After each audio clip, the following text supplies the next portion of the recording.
Hello, ഇന്നത്തെ വ്ലോഗിലേക്ക് എല്ലാവർക്കും സ്വാഗതം. ഇപ്പോൾ 2-3 ദിവസമായി ഞാൻ ലോങ് വീഡിയോ ഒക്കെ അപ്ലോഡ് ചെയ്തിട്ട് ഇവിടെ എല്ലാവർക്കും പനിയൊക്കെയാണ്. അപ്പോൾ എനിക്ക് ഇപ്പോഴും ഒട്ടും ശരിയായിട്ടൊന്നുമില്ല. ഇനി വീഡിയോസ് ഇട്ടില്ലെങ്കിൽ എൻ്റെ വ്യൂസൊക്കെ കുറഞ്ഞ് താഴോട്ട് പോവും. ഇപ്പോഴാണ് എൻ്റെ വീഡിയോസൊക്കെ കുറച്ചെങ്കിലും ഒന്ന് കയറി വന്നുകൊണ്ടിരിക്കുന്നത്.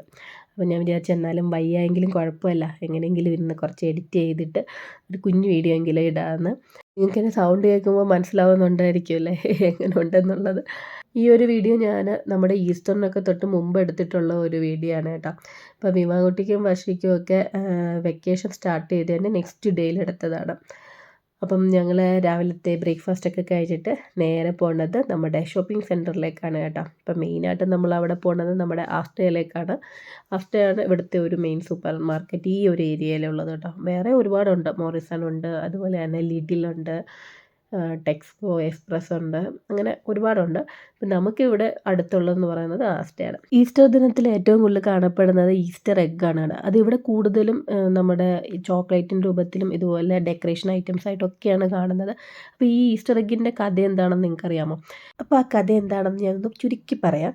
പണ്ട് പണ്ട് പുരാതന നഗരമായ മെസപ്പൊട്ടോമയിലാണ് ആദ്യമായിട്ട് ഈസ്റ്റർ എഗ്ഗ് ഉണ്ടാക്കുന്നത്. ഈസ്റ്റർ ദിനത്തിൽ പരസ്പരം കൈമാറാനുള്ള ഒരു സമ്മാനം എന്നുള്ള രീതിയിലാണ് അവർ ഈസ്റ്റർ എഗ്ഗിനെ ഉപയോഗിച്ചിരുന്നത്. അന്ന് അവർ ഉപയോഗിച്ചിരുന്നത് കോഴിമുട്ട തന്നെയാണ്. അപ്പോൾ അതിൻ്റെ നിറം ചുവന്ന കളറായിരുന്നു. ചുവന്ന കളർ പെയിൻ്റ് അടിച്ചാണ് കോഴിമുട്ട കൊടുത്തിരുന്നത്. പക്ഷേ ഈ ചുവന്ന കളർ അടിക്കാനുള്ള ഒരു കാരണമെന്ന് പറഞ്ഞാൽ ക്രിസ്തുദേവൻ അനുഭവിച്ചിരുന്ന പീഡനങ്ങളെയും കുരിശിൽ തറയ്ക്കുന്ന സമയത്ത് ചീന്തിയ രക്തത്തിൻ്റെയൊക്കെ ഒരു പ്രതീകമായിട്ടാണ് അവർ ആ റെഡ് കളർ അടിച്ചിട്ടുള്ള കോഴിമുട്ട കൊടുത്തിരുന്നത്. പിന്നെ കാലം മാറിയപ്പം എല്ലാവരും മുട്ടയുടെ കളറൊക്കെ ഒന്ന് ചേഞ്ച് ചെയ്ത് കുറച്ച് മോഡേൺ രീതിയിലാക്കി. പിന്നെ ബിസിനസ്സിൻ്റെ ഒരു സാധ്യത മുൻനിർത്തി ചോക്ലേറ്റ് കമ്പനിക്കാരൊക്കെ ഈ ഒരു ഈസ്റ്റർ എഗ്ഗിൻ്റെ രൂപത്തിൽ ചോക്ലേറ്റൊക്കെ ഉണ്ടാക്കി വിപണിയിലിറക്കി.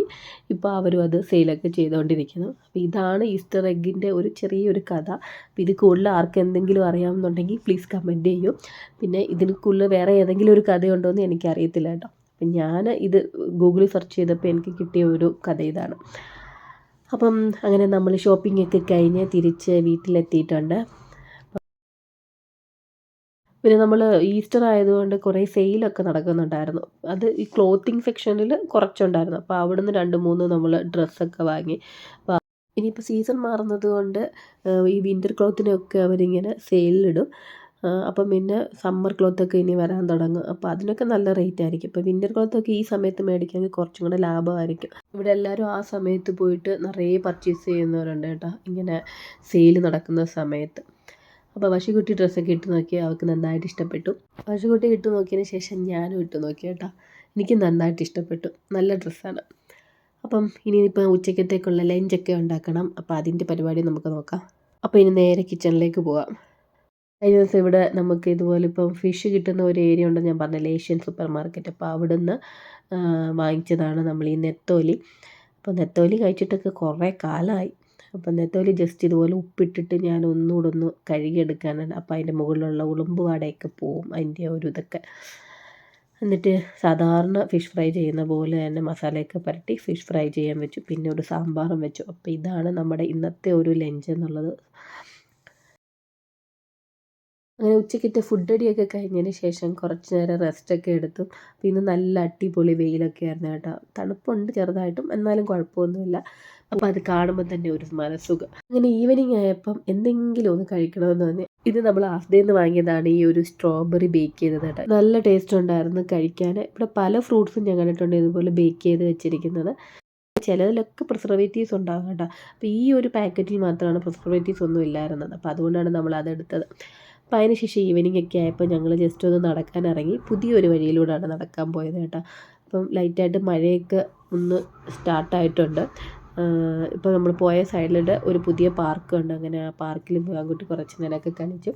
പിന്നെ കുറച്ച് ദൂരമൊക്കെ നടന്നിട്ട് ഞങ്ങൾ തിരിച്ച് വീട്ടിൽ വന്നു. അപ്പോൾ ഇവിടെ നമ്മുടെ വീടിൻ്റെ ഓപ്പോസിറ്റിൽ എയർബിഎൻബി ആണെന്നാണ് എനിക്ക് തോന്നുന്നത്. ആഴ്ചയിൽ പുതിയ ആൾക്കാർ വന്ന് താമസിക്കുന്നതാണ്. ഇപ്പോൾ വെക്കേഷൻ ടൈമും കൂടെ ആണല്ലോ. അപ്പോൾ എല്ലാവരും ഇങ്ങനെ ട്രിപ്പൊക്കെ വരും ഈ സ്ഥലങ്ങളൊക്കെ കാണാൻ വേണ്ടി. അപ്പോൾ നൈറ്റൊക്കെ ആയപ്പോൾ ഞങ്ങളൊരു മൂവിയൊക്കെ ഇട്ടു. അപ്പോൾ ഇന്ന് നമ്മൾ കണ്ട സിനിമ ബിജു മേനോൻ്റെ തുണ്ട് എന്ന് പറയുന്ന ഒരു മൂവിയാണ് കേട്ടോ. സിനിമ കണ്ടിരുന്ന് സമയം പോയതറിഞ്ഞില്ല. ഫുഡൊന്നും ഉണ്ടാക്കിയില്ല രാത്രിയിലത്തേക്ക്.